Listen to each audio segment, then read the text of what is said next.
Hotep, everyone. Etisan.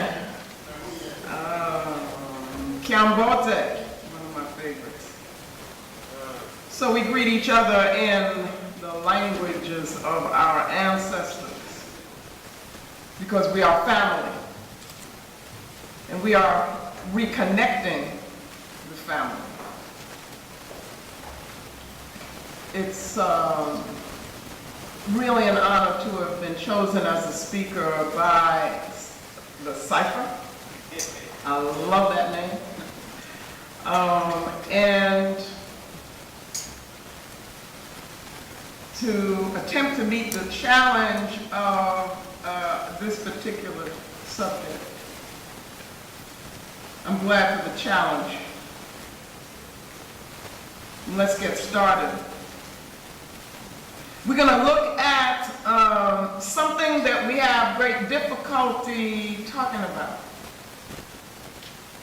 Something which has been made into a complex issue, a sensitive issue, a difficult issue. We're going to look at it through a spiritual, cultural, and political lens. It's always a little sensitive talking about sexuality, period. Yet it's extremely important for us to understand it. Our ancestors in classical and traditional African culture had a very sophisticated level of understanding of human sexuality and fashioned a culture which dealt with the issues of healthy human development. And we need to study that. We need to look at that. We need to say, where are we getting our models from? I think that is the question before us tonight. Now, I'm saying that this issue of homosexuality is a complex one. It wasn't always so. Very clear cut. It was assumed to be obvious in African civilization. It has been made to be complex and challenging through political and economic power. And we need to look at that and we need to talk about it. What I'm going to do finally is to put this issue, the acceptance of it, of homosexuality, the sanctioning of it among Africans, into the context of African sovereignty and see how it fits there and how we look at it because our objective is African sovereignty. To begin with, the Maafa, we know, represents disconnection from the models of African civilization. It represents disconnection from the mother. It represents disruption. We were stolen. And we became prisoners of war, and we are prisoners of war now. So what does that mean in terms of the behaviors which we have adopted? What does it mean in terms of the woundedness of oppression, which Baba Bukessa and Mama Fia talk about? What does it mean in terms of pathological behavior, of unresolved issues and wounds left unhealed?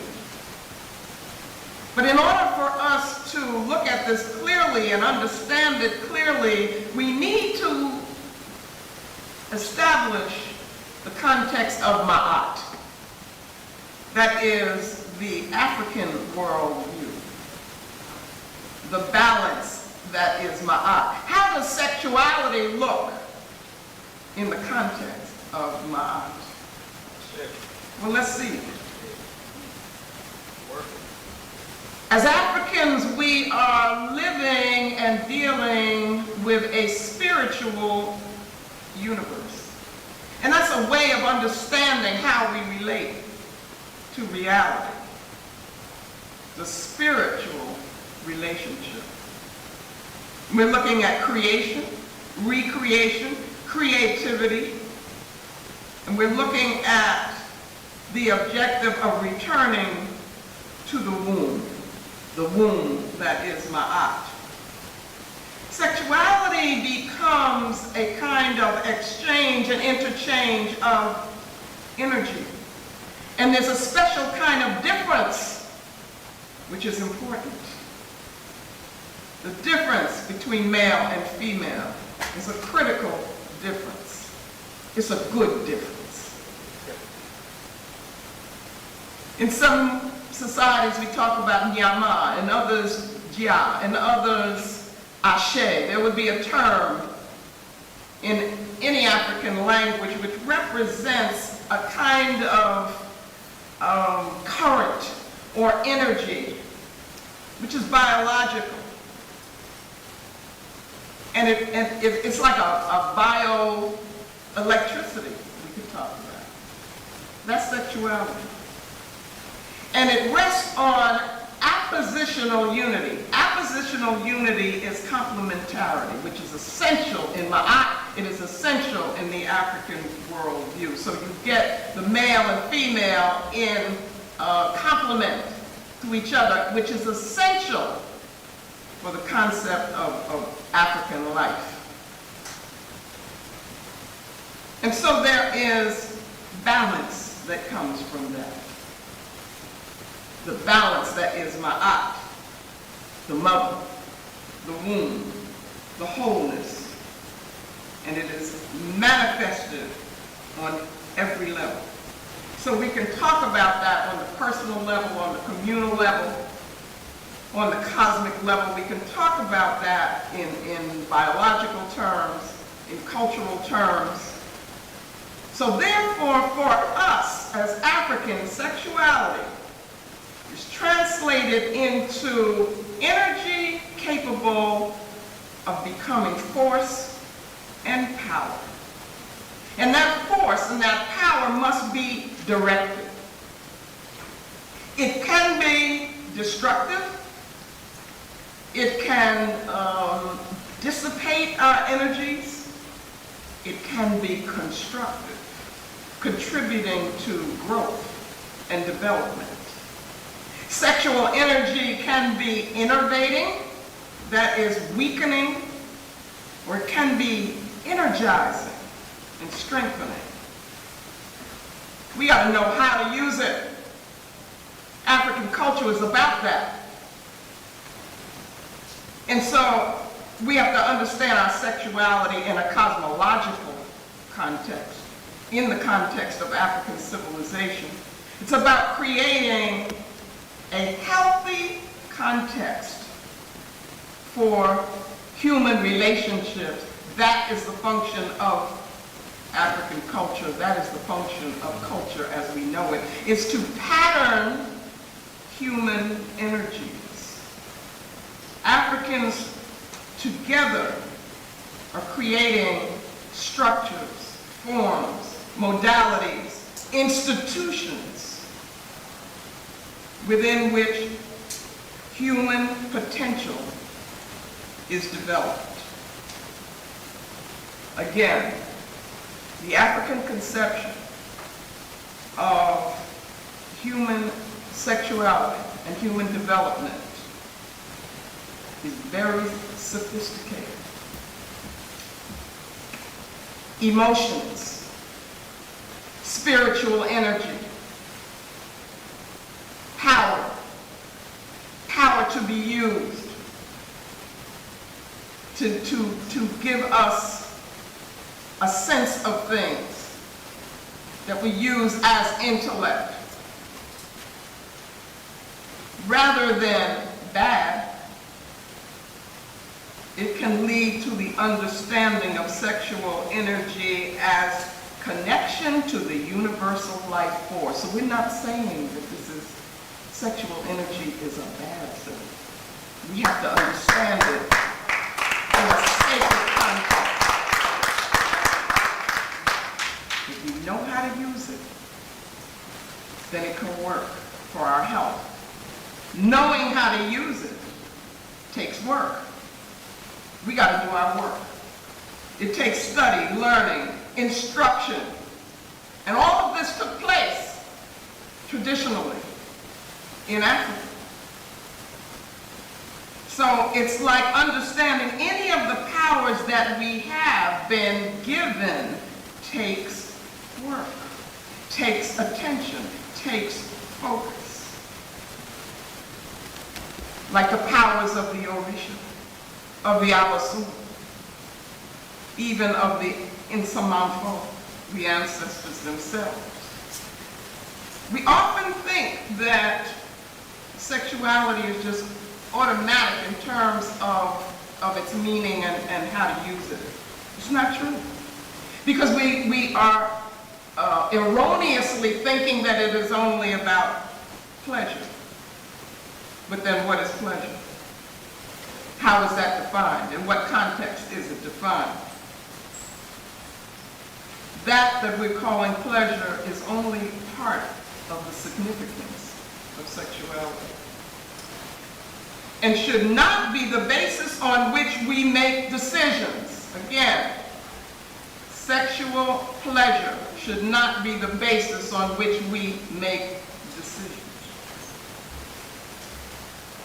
Just as the pleasure of cocaine should not lead us to use it, for it will use us.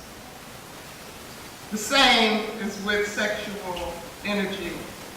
That if pleasure becomes the directing principle, then we're looking at a kind of addiction, where the nerve centers misread signals and become conditioned, become fooled to exhibit inappropriate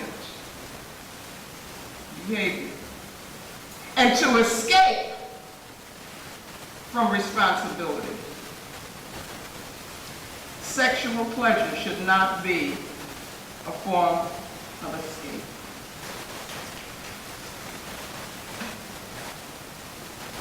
The African worldview asks all of these questions and answers all of these questions, again, very deep. We're talking about the deep structure of culture. We're talking about deep thought. We're talking about Sodai. And so if we don't address all these levels, we can lose balance. The whole person becomes the objective of the forms that we develop in African culture. Spirit is physical in the African context. And therefore, unhealthy use of sexual energy affects the whole person. It affects the person. It affects personal development. Like, it's important that you choose the people that you're around because of the energy that they give off. Then imagine how vulnerable we become if you engage in sexual activity and the exchange of that energy with the wrong person, with the wrong people. Our spirit is vulnerable. So the African belief is that every person you touch touches you. I'm not talking now about only an act of eroticism. We're talking about much more. The African Asili is life-giving. It is a coming together to produce life. So the male and the female principle is the joining of that is how our ancestors come back through our children. I want to repeat that. The joining of male and female is what allows our ancestors to come back to us, which we all are, by the way. We are all ancestors returned.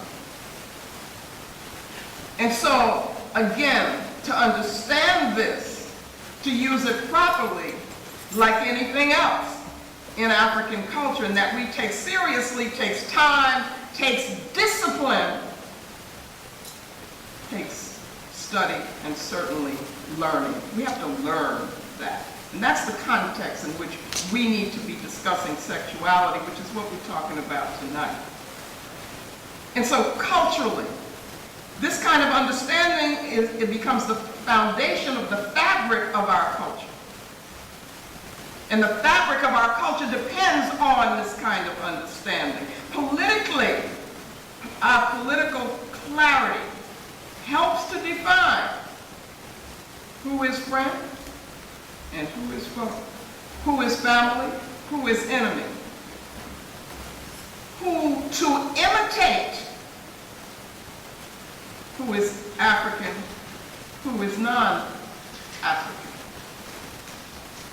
If we are not clear sexually, then we become a threat and a political liability, which is what we're seeing now. One of the reasons that this is so difficult for us to talk about is we're not a people who attack family. And we're talking about family. So we're not here to attack the African family. And all of us, and each of us, has somebody in our family who is living a lifestyle which is dangerous and unhealthy. How do we deal with that? How do we help ourselves, and how do we help them? First of all, we need to have clarity. And so, what is happening now is that we're seeing that a form of sexual behavior is becoming ideological. It's becoming an ideology. And so we have difficulty dealing with that because we're talking about family that we don't want to attack. That's not what we're about. Yet at the same time, we're talking about ideological opposition. And we gotta have the courage to look that straight in the face. Let me focus on one aspect of African civilization, and that is African rites of passage. That's become a term that we use far too loosely. But when we study African civilization, you find that this institution is so deep and reflects such a deep level of understanding, again, of human development and human relationship. Let's look at rite of passage at the age of that we consider to be adolescent. Okay? Why is that focused on so much? Why is that so important? Because what's happening at that stage is that we are developing and determining our cultural orientation. We are also determining our bodies are changing. Our bodies are growing, and we are determining our sexual orientation. It's deep. It's not easy. African ritual is not easy. Among the Mende people, there is something called the Humoi Society, Humoi. And that particular secret society, its job is to regulate sexual behavior. It is not considered, that behavior is not considered to be private. It's not considered to be, you know, do your own thing. It's considered to be something that affects the entire society. Therefore, we got to pay a lot of attention to it. Responsibility is involved, accountability is involved. To the community, to the ancestors, to the future, to the victory, and to sovereignty.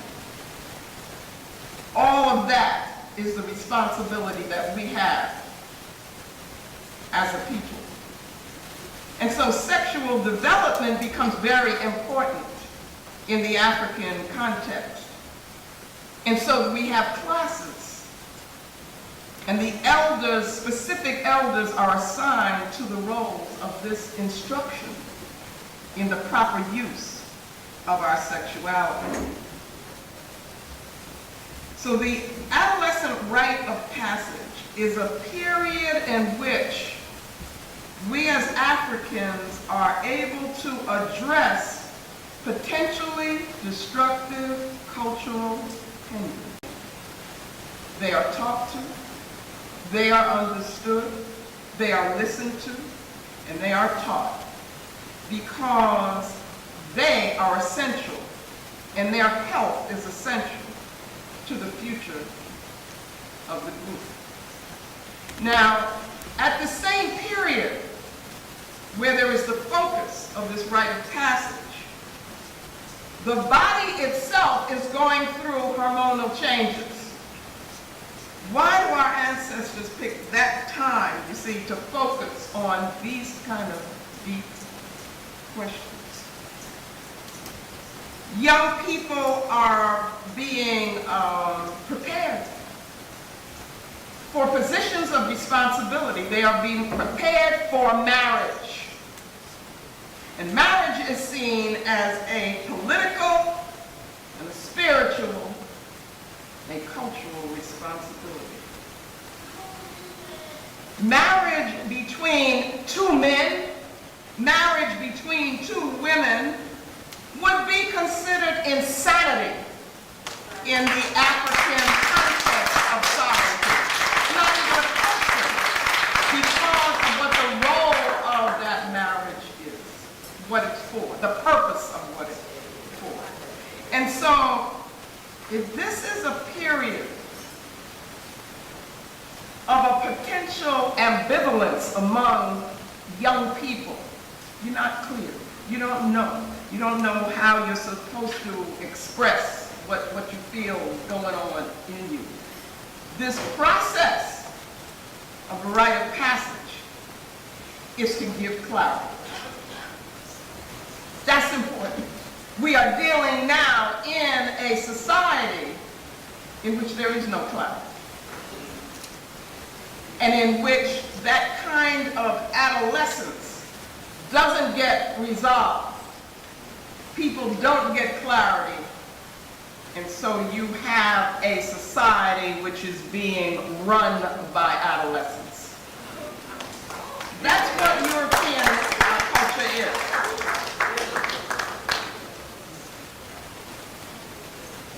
Now, what I want to look at quickly is the nature of the European asili. The asili is the cultural seed. The nature of the European worldview. Let's look and see what happens here, because we're contrasting this. You've got to understand, you all, to begin with, we're different. You know, we ain't European. And so when we imitate what is European, it is out of illness. Okay? Let's look at them.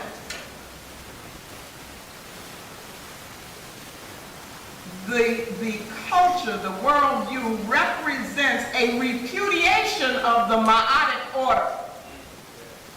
So for us, that's chaos, and that's Maafa. The asili is anti-life. One author talks about how the Europeans are actually threatened by their children. because they feel that the children might outdo them. So they're in competition with their children. So how do you think they feel about children and having children? Not great. And you got to look at the demographics, you got to look at the numbers, you got to look at the figures. They represent a small percentage of the world's population. And their fertility figures are very, very low. There are some European nations which do not, their index is so low that they don't reproduce themselves. In other words, you've got to be reproducing at a certain number or you're not growing. Okay? They got a lot of that. Now, when we're healthy, Africans, we got the highest fertility rate in the world. Okay? At one point, Kenya had the highest fertility rate. So I'm saying that there's a relationship here between the worldview, okay, and the structure of the culture. They also, their feelings about their ancestors are ambivalent, okay? Is that they want to surpass their ancestors. So they're in competition with what they consider the past, and they're in competition with what they consider to be the future. Their ancestors, they want to surpass them. Their children, they're afraid that their children are going to outdo them. That's, from an African point of view, that's kind of sick. Okay? Let's look at what else. The worldview is dichotomous. That is, it makes splits. And so you get oppositional pairs. You hear me now? Not complementary. Oppositional pairs. And those pairs become confrontational. Okay? That's important. Very important. No balance. Also materialistic. So there is a denial of spirit of which they're afraid. There is an alienation from nature and from what is natural. And we could talk about that. We could expand on that. But I'm going to give other people a chance to talk eventually. Their worldview talks about separation, and where the everything else becomes objectified, so it's treated as object. That's how they treat us. That's what the Maafa is. The Maafa is the process through which African people become objects for the destruction of European people, of Yururgu. Everything that they do is like that, the self and the other. And this is very important, and I think that Drª saw this. And that is that Yururgu, or the European, is threatened by difference. Now listen to that. Threatened by difference. Remember I started off by saying there's a certain difference that for us is wonderful, right? The difference between male and female, that's essential. And it's essential for life. Europeans have a problem with difference. Okay? Now I want you to be, you should be thinking ahead of me now to see where I'm going with that. Check out the Drª spoke of xenophobia. Xenophobia. That's fear of that which is different. Fear of strangers. Okay? Why? What is that about? And so that is anti-African. Now that xenophobia develops into what we call, Baba Baruti and myself call heterophobia. You with me? Heterophobia. Phobia is a fear, which becomes a hatred, which is a defense thing. Okay? Which is a fear. It's the fear that you gotta watch out. And so then it is also patriarchal. Let's put sexuality into the context of the European asili. First of all, you have sexuality not in a sacred context as it would be in the African understanding, but in a non-spiritual context. So it is individualistic. You have no responsibility for the other person that you are involved with. It is narcissistic. That is this thing about self-pleasure, self-indulgent.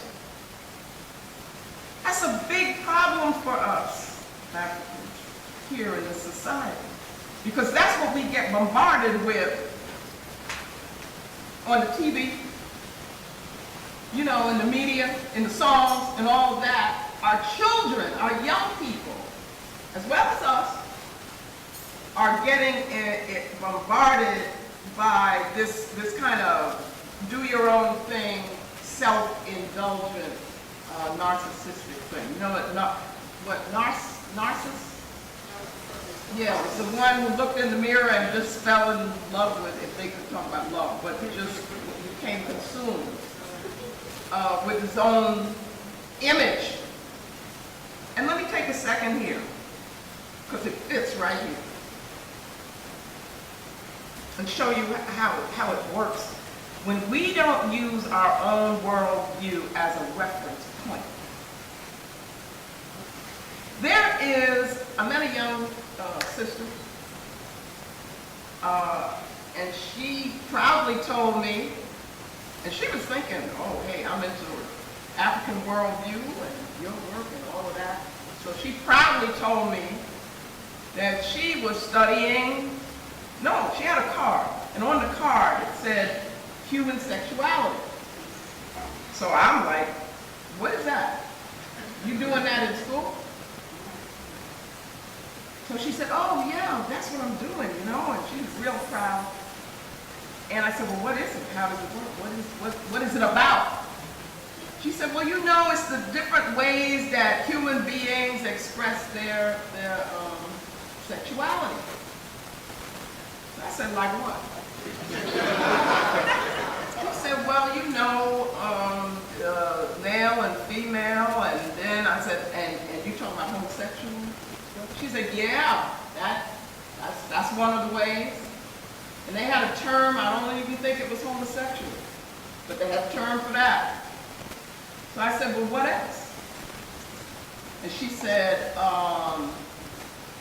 well, there's, and I can't remember the term, I should have written down all the terms, but there's one, I said, well, what is that?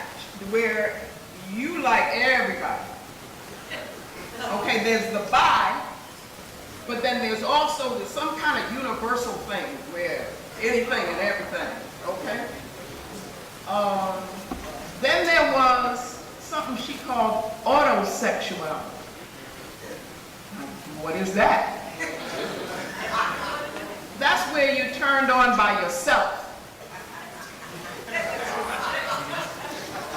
Okay? I said, so y'all do just whatever you can think of, huh? I said, you talk about animals? You know what I'm saying? Human beings turned on by animals. And she said, oh yes, that's such and such and such. I can't tell you what she said, I don't remember the term. She had a term for it. You see what I'm saying? Okay?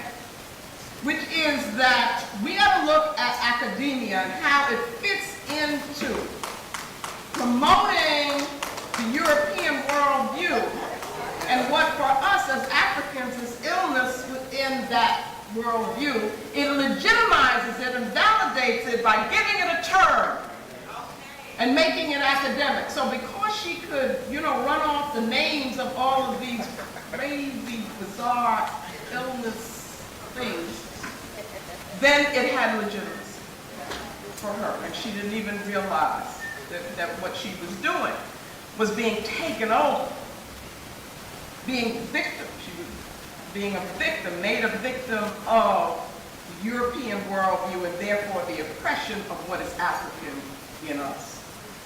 Okay, so that's an example. That comes from them. So let's go on. The pleasure principle becomes, that's it. That's the driving force. Promiscuity. Hedonism. Again, that's the pleasure that everything is just whatever turns you on. We got to understand, you could be conditioned that anything can turn you on, brothers and sisters. That may sound weird to you, but if you are conditioned, all you have to do is to associate a particular form of behavior with pleasure. So the neurotransmitters get, you know, kind of guided in that way or conditioned in that way, and then that's what you do. And while we may not be talking about that, there are all kinds of things that people do, okay?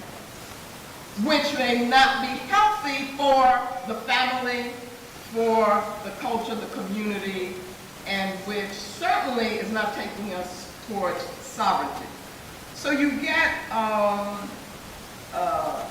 sexuality being people are in exploitative relationships. They relate to each other as objects. I got to stop. Oh, okay. It's destructive. It has no communal purpose. It's profane and can be incestuous. There can be pedophilia. All of this fits within a European worldview. And I'm going to take a second here. Let me just mention prostitution fits. Commercialization fits. Using sexuality to sell products. All of this fits in a European worldview. And what you've got to be thinking is, what happens to the African who takes on the European worldview? What happens to us as a people when we cease to have our own principles, guiding principles, and we are just accepting what we see around us?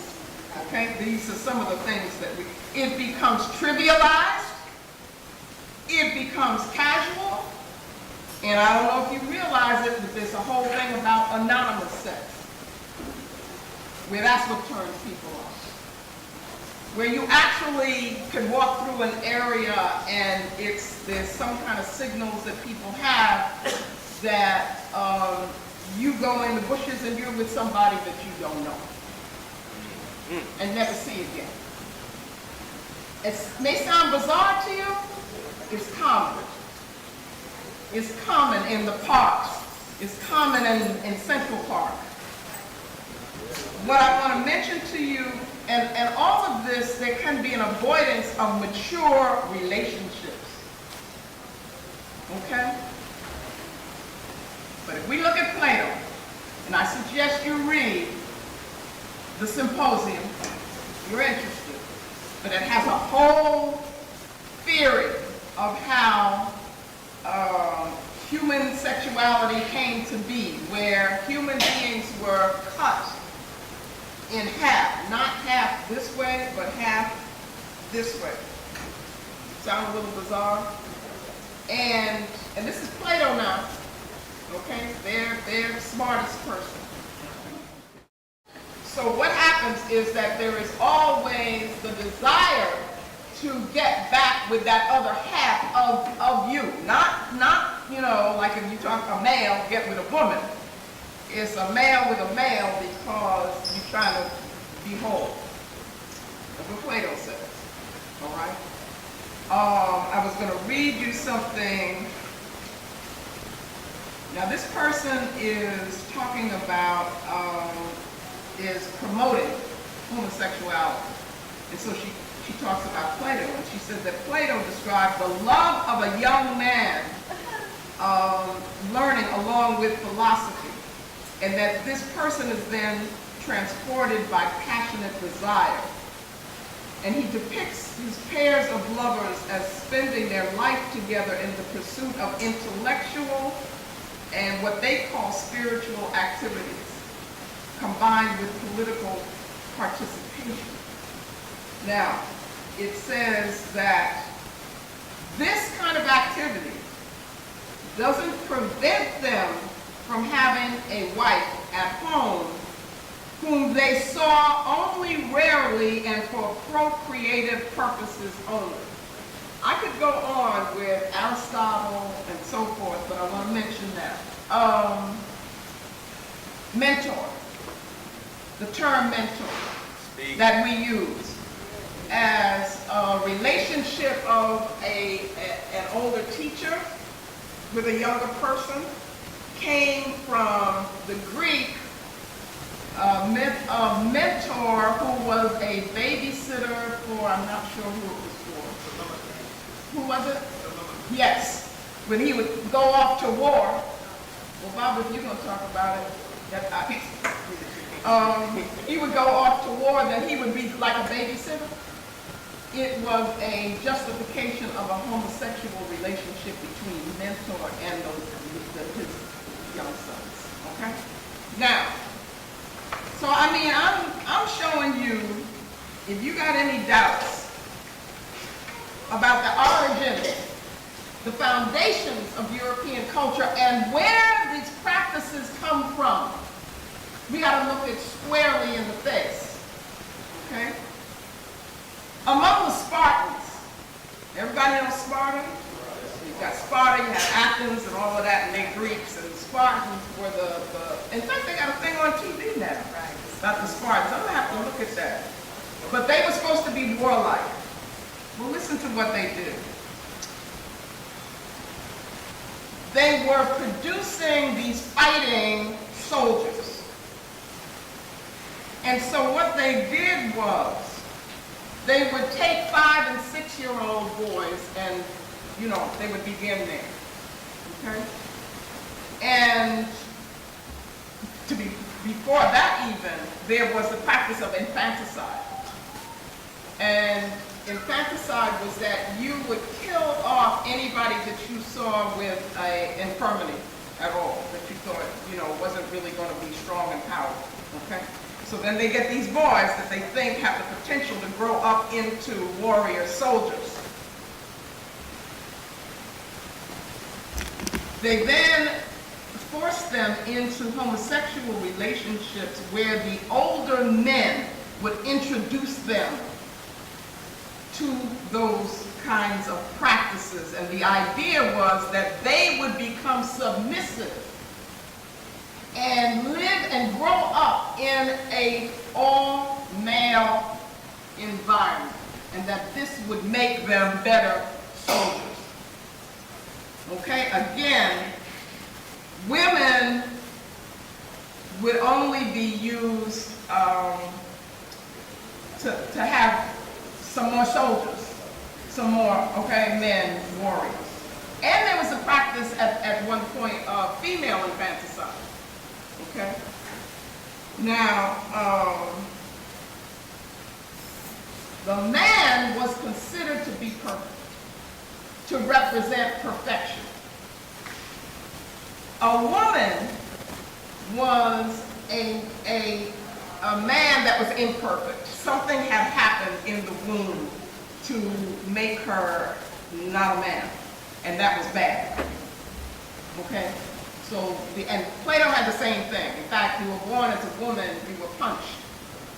That was a punishment. It was a man coming back as a woman because of a punishment in the last life. So you're getting an idea of the relationship between males and females. So then what you get is, in response to this, you have Sappho, which was that you have an island where all women went, and it was like, okay, y'all doing that, then this is what we're going to do. Okay, and you get the term lesbos, which comes out of that. We need to understand that history. And let me just quickly try to end this up. We are talking about wounds of the Maafa when we put this in the context of our people. We are talking about the loss of sovereignty, of African sovereignty. So what happens then is that our behavior is dictated by the enemy. Okay? Now, why is this, without me going through a whole lot of what I have here, why is it bad and why is it dangerous? I'm coming from the perspective that the practice of homosexuality has become a political ideology. So what we're dealing with is not an individual whose feelings we don't want to hurt. That's not what we're talking about. Because on that level, we got to talk about healing and how do we help in that healing. I'm talking about something on a political level. That homosexuals in this culture are organized. That they represent a power base that normalize that as a practice. So that's what our people are being exposed to, but we're not dealing on a political level. We're dealing like we don't have the right to determine for ourselves what is healthy behavior and to back that up and to support it with a sanctioning force. We don't think we have the right to do that. So what happens? There's confusion. And that's what I call it. It's sexual confusion, and there's all other kinds of confusion because I'm talking, when we look at the wounds of the Maafa, we're not just talking about homosexual behavior. And we've got to be able to look at incest. Yeah? Okay. Yeah.